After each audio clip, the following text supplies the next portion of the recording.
कर्मचारियों की बड़ी खबर, कर्मचारियों की सेवानिवृत्ति आयु 62 से 65 पर करने की बड़ी खबर। चलिए जानकारी को विस्तार जान लेते हैं। इससे पहले यदि आप चैनल पर नए हैं, चैनल को सब्सक्राइब कर लें, साथ में बेल आइकन को प्रेस कर दें। देश में एक तरफ जहां पुरानी पेंशन योजना लागू करने की मांग की जा रही है, वहीं दूसरी तरफ रिटायरमेंट आयु को बढ़ाने पर मुद्दा भी तेज़ी से चर्चा में है।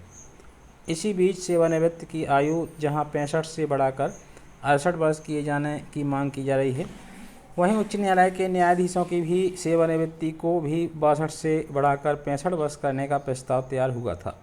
इससे पहले CJI NV रमन्ना ने रिटायरमेंट आयु को 65 वर्ष से बढ़ाकर 68 वर्ष किए जाने की मांग का समर्थन किया था। प्रस्ताव तैयार करने के बाद सुप्रीम कोर्ट के वरिष्ठ वकील ऋषभ राज ने इस पर टिप्पणी की है। इसके साथ ही उन्होंने कहा कि आज सर्वोच्च न्यायालय में 76,000 से अधिक मामले लंबित हैं।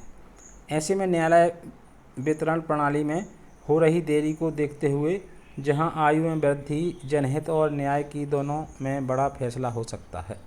साथ ही उन्होंने उम्मीद जताई है कि फैसला मील का पत्थर साबित होगा।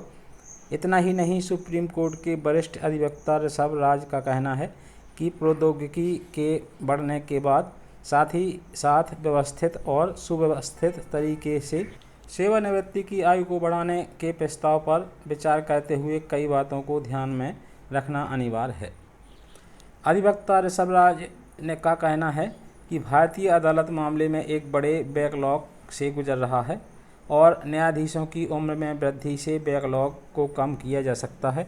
वहीं उन्होंने कहा कि न्यायपालिका के विभिन्न स्तरों पर अभी तक के आंकड़ों के अनुसार 4 करोड़ से अधिक मामले लंबित हैं।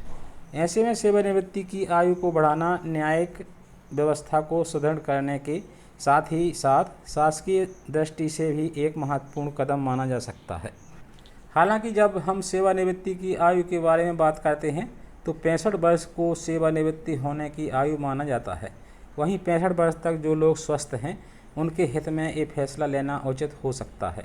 साथ ही जब न्यायाधीशों की सेवानिवृत्ति की आयु बढ़ाई जाती है तो यह न्याय वितरण प्रणाली में देरी के कारण भारतीय न्यायालयों में खोए हुए विश्वास को बहाल करने में मदद करेगा।